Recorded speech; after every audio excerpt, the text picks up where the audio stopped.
Өнөөдрийн бичлэг дээр Япон эмчийн бичсэн алхалт номын гол санааг товчлон ярих болно. Эрүүл мэндийн ном байгаа. Тэгэд манай Батцэг бүх төбөр сав маань Солонгосын 25 жилийн түүхтэй Витамин Хаустай хамтраад сар болгон хүмүүс хэрэгтэй эрүүл мэндийн ном оруулдаг төслийг эхлүүлсэн байгаа. Тэгэд төслийн маань хүрээнд 3 дахь ном маань орж байна. Тэгээ бид нэр эрүүл байхын тулд эрүүл мэндийн холбогдлолтой бие махбодын яаж ажилтны эрүүл амьдралын хэм маяг ямар байх ёстой бэ гэдэг талаар угаасаа суралцахаас өөр аргагүй. Тэрэн дээр нь нэмээд одоо орчин үеийн бид нэр бол хоол тэжээлээсээ хангалттай шим тэжээлээ авч чадахгүй байгаа учраас хүнсний нэмэлт бүтээгдэхүүн витаминуудыг заавал хэрэглэх ёстой учраас энэ хоёрыг нэг хослуулад оруулж байгаа. За витамин хаусын чанартай маш олон бүтээгдэхүүн дундаас өнөөдөр омега 3-ыг сонгож авсан байгаа. Тэгээ омега 3 бол зүрх судасны эрүүл мэнд, цусны даралт, судасны хатуул гэх мэтлэн маш олон эерэг нөлөөтэй гэдгийг бид нэр бүгдээрээ мэддэг болсон. Энэ Витамин хаусын омега 3 юугаар онцлог вэ гэхээр RTG гэсэн энэ технологи байгаа. Энэ нь болохоор омега 3 тосны хүчлийг цэвэршүүлээд байгалийн хэлбэрт нь оруулсан байгаа. Байгалийн хэлбэрт оруулсан гэхээр бидний бие махбодод ороод хамгийн өндөр шимэгдэлттэй гэсэн үг. Тэгээд омега 3-ын 3 тэмдэглэгээ байдаг юм байлээ.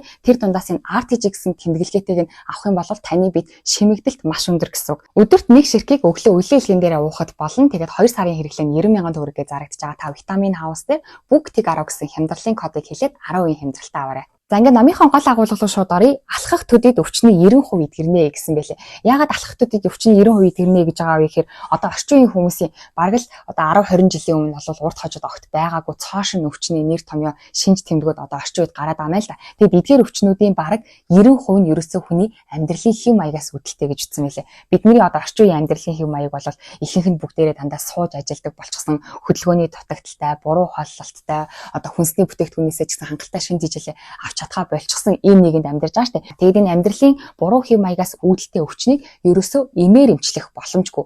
Эм гэдэг бол ерөөсөө бидний өвчний ердөө шинж тэмдгийг нь өвдөлтийг нь өнөөдөр болиулах, захтанж байгааг нь өнөөдөр болиулах буюу шинж тэмдгийг нь л дарах үйлчлэгээтэй болохоос биш амьдралын хэв маягаас үүдэлтэй өвчнүүдийг үндсээр нь эмчлэхийн тулд та өөрөө амьдралынхаа хэв маягийг л заавал өөрчлөх ёстой гэсэн байлээ.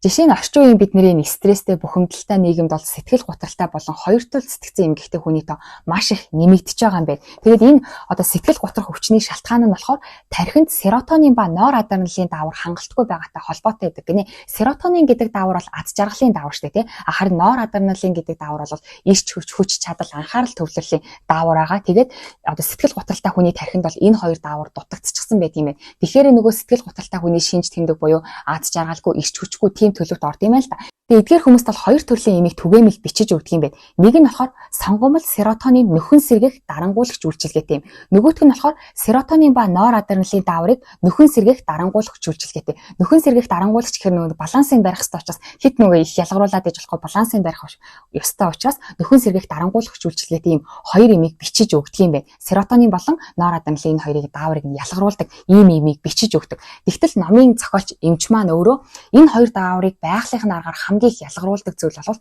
алхах гинэ. Хүн наранд гадаа ирч хүчтэйгээр за бүр ингэ хүнтэй ярилцаад ч юм уу амьд харилцаанд ороод ч юм уу тэгээд ямар тач гадаа алхаж байхад серотонин болон норадреналин гэсэн даавар хүн байглаасаа маш сайн ялгаруулж чаддаг гэсэн байна. Тэгтэл өнөөгийн нийгэмд бид нэр одоо хөдөлгөөн хийхгүй, алхахгүй, ширээний ард ажилдаг ч юм уу өдрийн нарыг сайн үзэж чадахгүйгаасаа болоод энэ хоёр даавар маань тархинд маань дутагдаад тэрнээс нь болоод нөгөө сэтгэл готролтой үеийн шинж тэмдгүүд илрээд байгаа юм байна. Тэгтэл ингээд эмнэлэгт очих юм бол эмнэлгээс нь энд бичиж өгдөг. Тэгээ номын зохиолч маань энэ амьдралын хэм маягаас үүдэлтэй энэ өвчнөд эм уугаад ямар ч нэмэргүй гэдэг байгаа нь эм уулаа гэхэд та одоо таны тархинд серотонин даавар ялгаруулаад тухайн цаг мөчтөө аз жаргалтай байх ч гэсэн нэг эмээ тогтмол уугаад ах юм бол эм нь таны бие сүлдээ үйлчлэхээ болно. Тэгэхээр нь хэмжээг нь ихсгэх хэрэгтэй болно. Хэмжээг нь ихсгсэн ч гэсэн хүний бие бол яманд маш амархан дасдаг учраас хэмжээг нь ихсгсэн ч сүлдээ үйлчлэхээ болоод бүр эмийн хамааралтай болно. Тийм учраас ийм амьдралын хэм маягаас үүдэлтэй байгаа зүйлсийг бол та амьдралын хэм маягаа өөрчилснөөрөө ялнаа. Өөрөөр хэлбэл алхахгүй байснараа маш мэдээж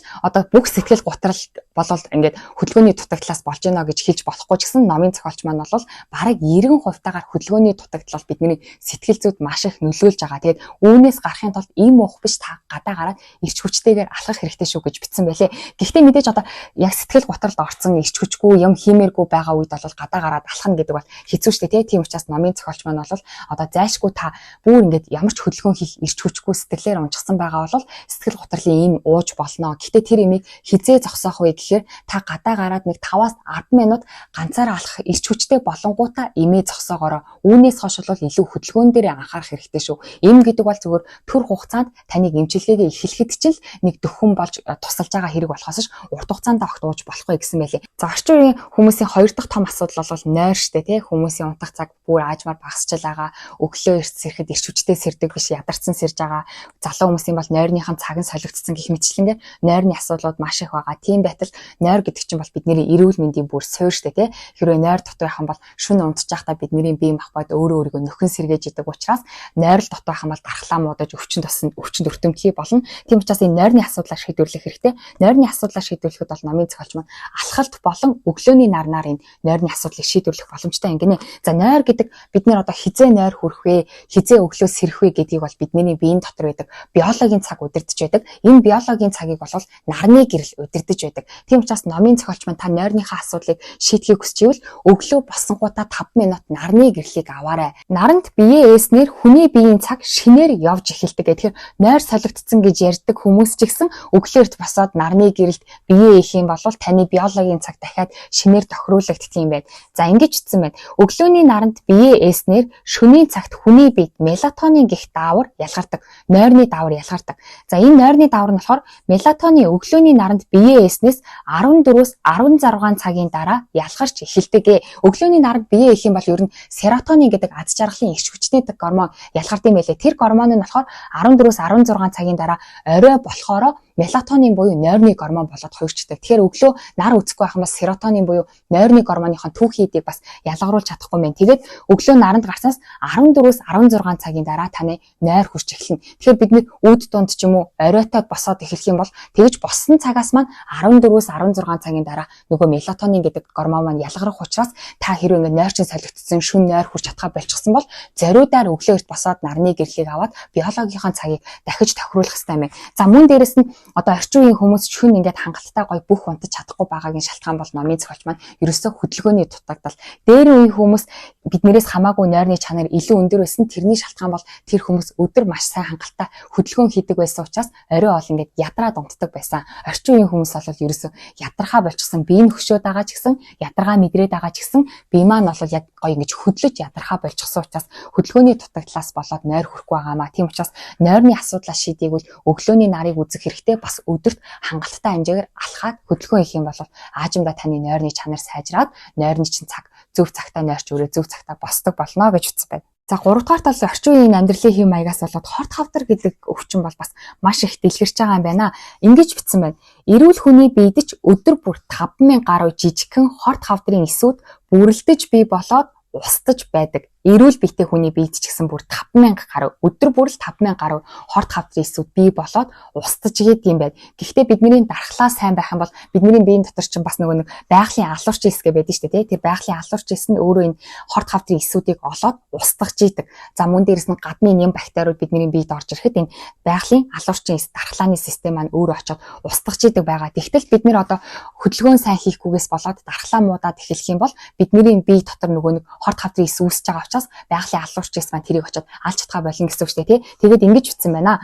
Сүүлийн үеийн судалгаагаар зохих хэмжээнд дасгал хөдөлгөөн хийдэг хүний дархлааны эсийн дунд байдаг байгалийн алуурчин эс дасгал хийдэггүй хүнтэй харьцуулахад хамаагүй их байдгийг тогтоожээ. Тэгэхээр зохих хэмжээний дасгал хийдэг байх юм бол таны биеийн байгалийн алуурч эс нь идэвхтэй ажиллах юм байна. Дархлааны систем чинь сэргэх юм байна. Ингэснээрээ одоо хорт хавдар болон элдв янзын халдвар төвчнүүдэд өртөхгүй.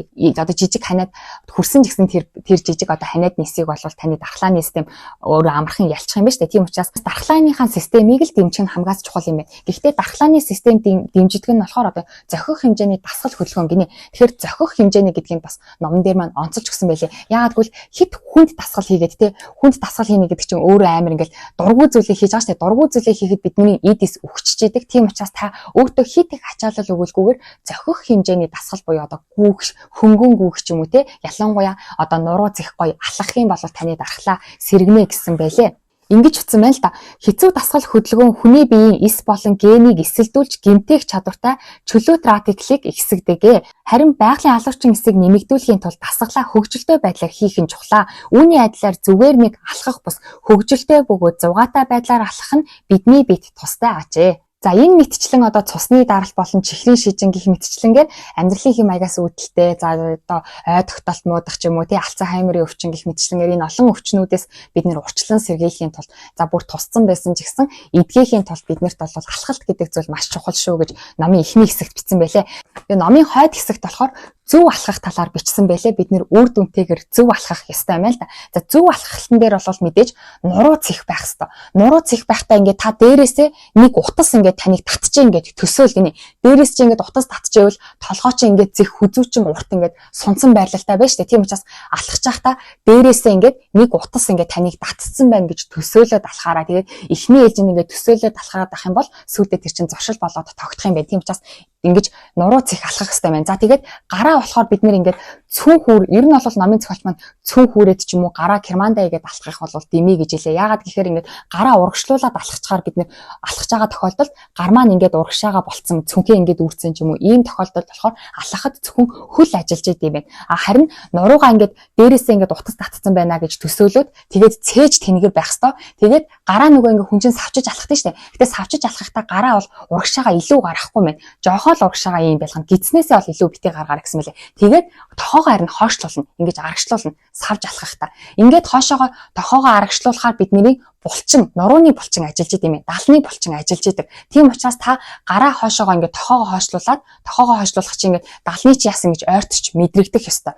Ингэж хоёр гараас ээлжлээд ингээд хоошлуулад алхаснараа нурууны булчин ажиллана. Энийг бол их биеийн алхалт гэж нэрлэдэг юм байна. Тийм учраас бид нэр ингээд одоо эрүүл байхын тулд бүх биеийнхаа булчин тэнцвэртэйгээр ажиллах ёстой шүү дээ. Тийм учраас та алхаж байхдаа үр дүнтэй алхахын тулд тохоогоо хоошин болгоод нурууныхаа булчиг бас давхар ажиллуулах ёстой юм байна. Мөн цээж тэнгэр том жоохон хурдан хит хурдан биш жоохон хурдан том алхаад цээж тэнгэр алхах ёстой. Гэхдээ хөл маань хурдан алхаж байгаа ч гэсэн таны амьсгаа бол удаан байх ёстой. Тэгээд цээж чинь тэнгэр байх ёстой гэж хэлээ. Тэгээд цээж тэнгэр удаан амьсгалж байгаа үед хүний парасимпатик мэдрэлийн систем ажиллаж идэв юм. Парасимпатик мэдрэлийн систем ажиллаж байгаа үед хүний бие өөрийгөө дахин нөхөн сэргээж идэг. За шөнө орой бид нэр унтж байхад бол парасимпатик мэдрэлийн систем маань ажиллаж идэг. Учраас ингээд бидний бие нөхөн сэргээж идчихтэй юм л та. Гэхдээ өдрийн цагаар ч гэсэн та энэ мэдрэлийн системийг ажилуулахын тулд гоё тайван удаанаар амьсгалах хэрэгтэй. За мөн ингээд цээж тэнгэр гүнзгий амьсгалах хэрэгтэй.